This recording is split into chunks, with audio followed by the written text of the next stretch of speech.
একজন ভাইয়া জানতে চাইছিলেন একবার যে আমি শিং মাছ কিভাবে পরিষ্কার করি, তার একটা ভিডিও দেওয়ার জন্য।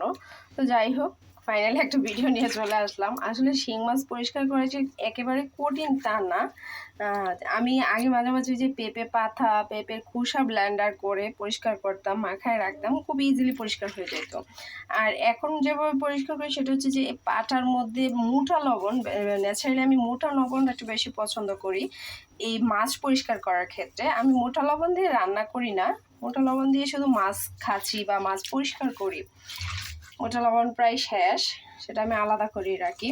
মোটা লবণ নিয়ে 2 হাত দিয়ে এভাবে ডলে ডলে পরিষ্কার করবেন, দেখবেন ইজিলি পরিষ্কার হয়ে যাচ্ছে একেবারে। একেবারে যে কষ্টের তা না, খুব সহজ পরিষ্কার করাটা।